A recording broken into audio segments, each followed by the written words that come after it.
On today's Prophecy in the News, we're going to look at one of the most incredible descriptions of the crucifixion to be found in the pages of the Old Testament.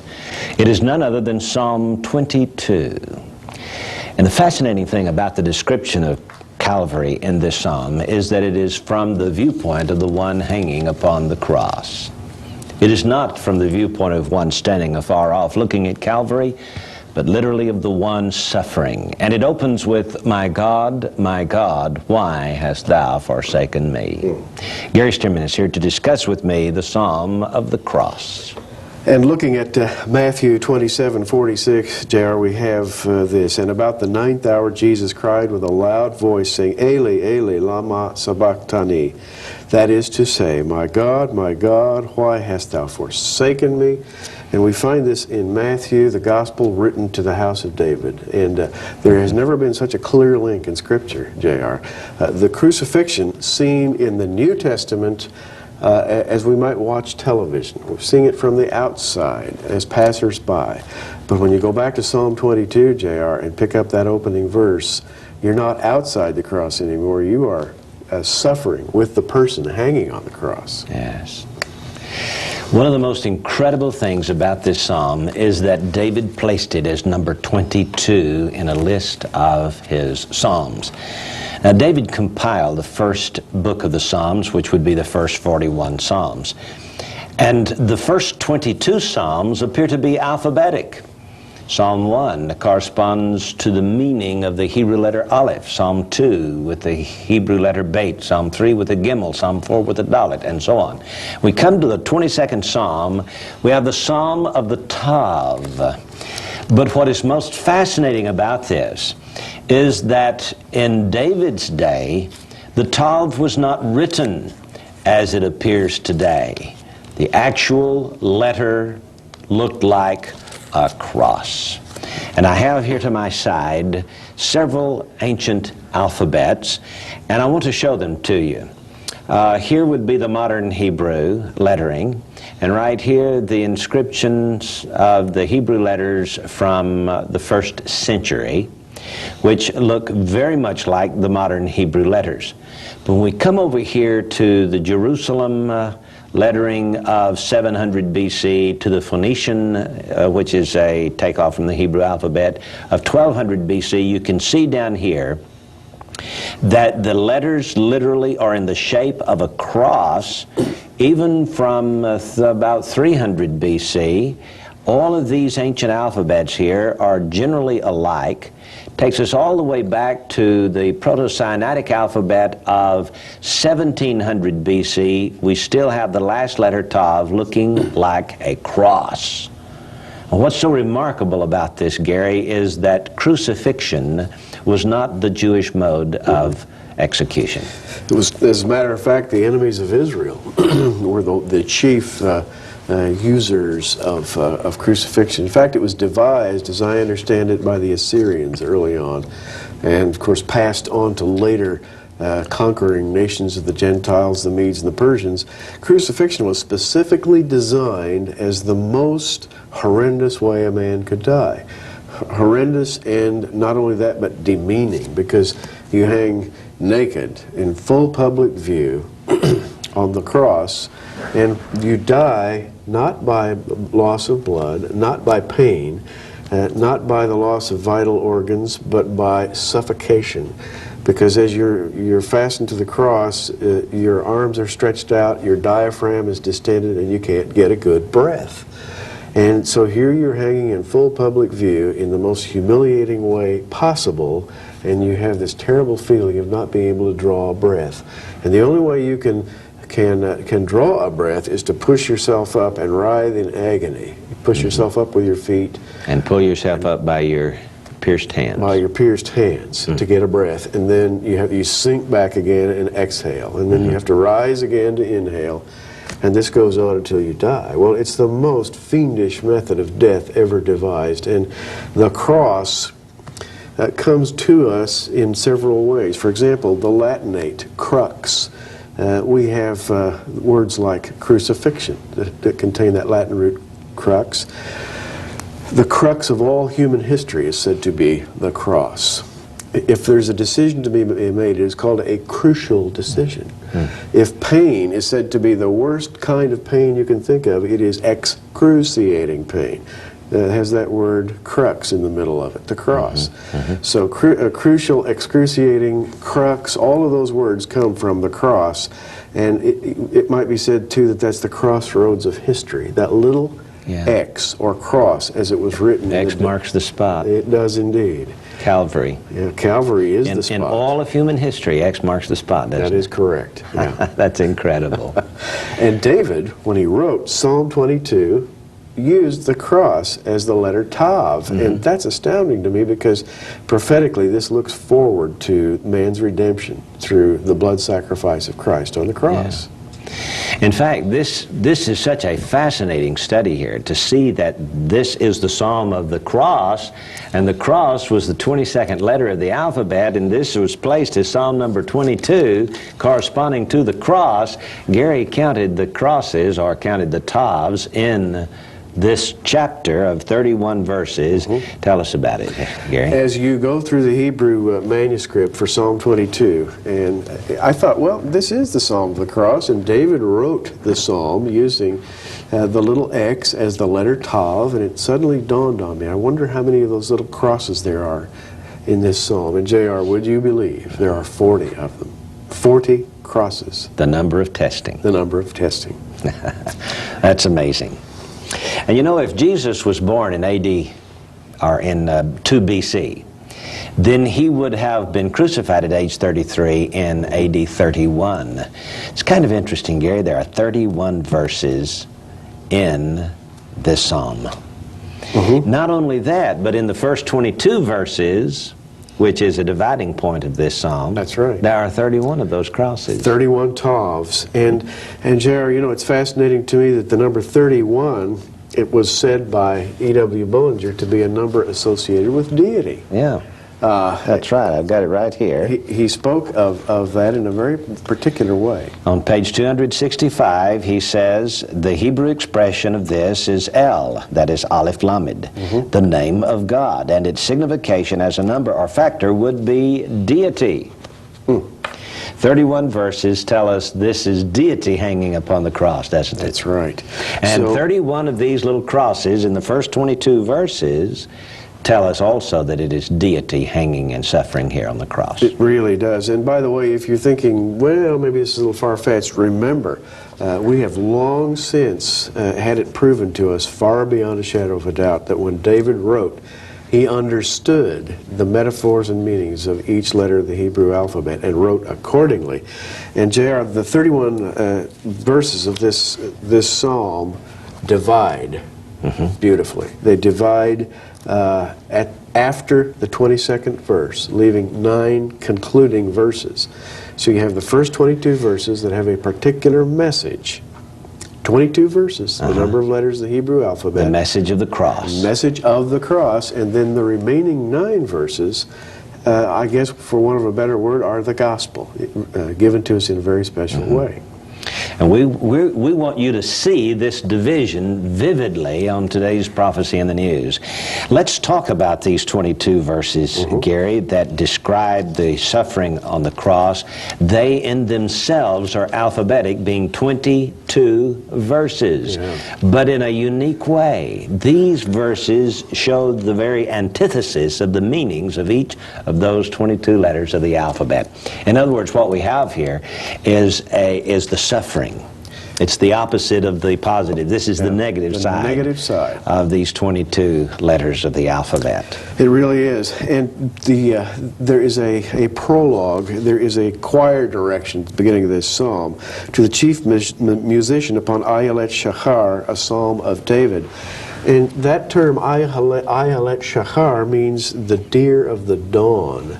Now, we've talked about the morning as a symbol of the coming of Christ, and I think that fits here. Isn't it amazing that Jesus was born at the dawning of the 5th millennium, and his life and ministry for those 33 years was right at the dawning, the break of day, of this fifth millennium, the dispensation of grace, and the millennium of grace. The number 5 speaks of grace. Yeah. And we have Jesus being crucified then, right here, at the dawning of the fifth millennium. And the very title of this psalm tells us that this crucifixion is going to take place at the dawn of a millennial day. And furthermore, the concluding verses of this psalm speak of coming of Messiah, the second coming to the house of David. And we've spoken about how that is going to be a dawning experience too. It will also occur at the break of day. Yes. So that is the setting then for this psalm, J.R. And we have already spoken about the opening verse, my God, why hast thou forsaken me? And of course, Aleph, verse 1, the one and only indivisible God is now divided. My God, why hast thou forsaken me? Why art thou so far from helping me and from the words of my roaring? And what we have here is the Lion of the tribe of Judah suffering. He is roaring, so to speak. Indeed. And Gary, Aleph here speaks of God as creator and king. And here's the very antithesis of that, where he says, my God, why have you forsaken me? Incredible, isn't it? Yes, indeed. And in the Hebrew, this is especially poignant. It says, you have forsaken and are far from me, from my salvation. Me, Yeshuati. In other words, there's a separation of Yeshua, Jesus, and the Father. You mean the word Yeshua is actually there in the first verse? It is. That's incredible. That's the name we call Jesus, you understand. So here Jesus is actually giving his own name here in the first opening verse of Psalm 22. And we've got the Beit and the Gimel and the Dalet and so on. Let's talk about the Vav, which is the number of man. It is the number of connection. It's a connective number. And here in verse 6 he says, but I am a worm and no man, the reproach of men and despised of the people. This is the very antithesis of what the Vav represents. It is indeed. The Vav being the old letters. As a matter of fact, if you look at the old Phoenician alphabet, the ancient Semitic alphabet, the Vav is a hook. And it's called the hook. Well, Vav has always been the letter of conjunction and connection. Just as a hook would connect one thing to another, this is the letter Vav, and it speaks of the connection between God and man. And here, Gary, excuse me, I didn't mean to interrupt you there, but I wonder how many centuries men have been putting worms on hooks. well, we know Peter did. This is incredible, Gary. He says, I am a worm. This is in the hook verse. That is interesting. That's amazing. Just like a fish on a hook. Yeah. Hey, and Jesus came later. He was to say, I'm going to make you fishers of men. Well, how about that? Now, you know, there is another book of the Old Testament that gives us this same kind of alphabetic design. It's the Lamentations, written by Jeremiah, written because of the destruction of Jerusalem. And we see the disintegration of the alphabetic design from Lamentations chapters 1 through 5 until we get to chapter 5, where there are 22 verses corresponding to 22 letters, but the verses do not begin with successive letters. In other words, it's a complete disintegration. Yeah. We've got that same thing here, Gary. We the do same indeed. kind of design here. It has long been known that the Hebrew alphabet was used as a design form. And in fact, really, the Hebrew alphabet is the gospel in the form of letters. A, B, C, D, E, F, G, Aleph, Bet, Gimel, Dalet, Hey. These are the letters of redemption, beginning with Aleph and ending with Tav. Tav, the 22nd letter, the letter originally written as a cross. Tav speaks of ultimate truth and righteousness when man is finally perfected, and the thing that allows that to happen is the cross, the letter Tav. Yeah. And we have here the Vav, which is the connecting letter.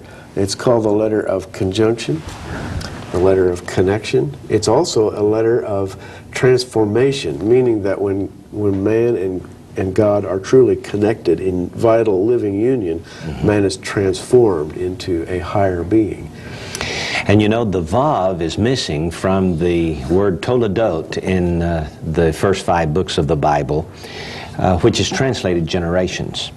Because of the fall of Adam, this connection is disconnected. This vav is missing in the word generations, which begins with, these are the generations of Adam. And the word toledot that is written in the previous chapters, these are the generations of the heavens and the earth, were written with 2 vavs, and the one with Adam's, after Adam's fall and forward, are written with only 1 vav because the connection is broken. So that really points up the meaning of this letter vav, doesn't it? It does indeed. The 7th verse of this psalm is would be the Hebrew letter Zion, which is called the focal point, and it's a picture of man being pulled between opposing forces, up, down, left, right, front, back, and he's in the middle. He's the focal point of struggle, and we read here, all they that see me laugh me to scorn. They shoot out the lip, they shake the head. This is a picture of a man hanging on a cross in front of spectators. This is the ultimate focal point of human history right here. And rejected by those who watch. They shoot out the lip. Right. Incredible. Let's talk about some of these other verses here that describes it. For example, verse 8, he trusted on the Lord that he would deliver him. Let him deliver him, seeing he delighted in him. Well, similar words were spoken at Calvary, weren't they? Absolutely. Yeah, if you're the Son of God, save yourself, some of the people at the cross said. Hey, if you're the King of Israel, you ought to be able to do something. Well, they ridiculed him. And this letter, by the way, this verse is verse 8, the letter chet. Yeah. And that letter, by the way, is the letter of superabundance. It's the letter of the new birth. And here, the image has been perverted, because this is Jesus suffering on the cross, and now he is being... So it's the antithesis of the meaning of chet. Exactly. Let's look at verses 15 and 16 and 17, verses 16 and 17 in particular, because they represent the ayin and the pei. And the ayin is the eye, and the pei is the mouth. And we noticed in Lamentations, even in chapter 1 of Lamentations, and it's true in every chapter, the ayin and the pei are reversed, which is, well, actually in chapter 1 of Lamentations, it's correct. Correct. In chapter 2, it's reversed. Chapter 3, it's reversed. Chapter 4, it's reversed. Chapter 5, it's reversed. And this shows the destruction of Jerusalem. Well, here we see the destruction of the Messiah himself.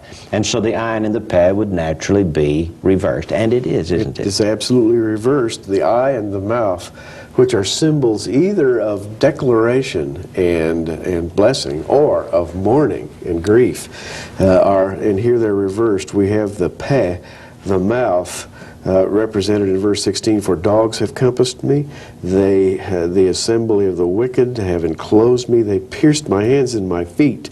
But in the Hebrew, the words that speak, they pierced my hands and my feet, are like a lion, my hands and my feet. That is, as the teeth of a lion's mouth. Yeah. The lion's mouth is used as the figure of the nails on the cross. So here we have a mouth, and then an eye in verse 17. I may tell all my bones, they look and stare at me. This is misery. It's amazing. The inversion of the eye and the mouth. Yeah. In verse 21 it says, save me from the lion's mouth. So this is the same concept we have here in verse 16, where they pierced my hands and my feet. What a vivid description of the cross. Gary, when David wrote this, is it possible that the Phoenicians were at that time using crucifixion as a mode or method of, could it go that far back? I think it probably could have, because they might have picked it up from the early Assyrians. It was well known as a Gentile form of punishment, particularly against those Semitic peoples whom they hated. Now here's the Phoenician alphabet from 1200 BC, and the last letter here, Tav, is a cross.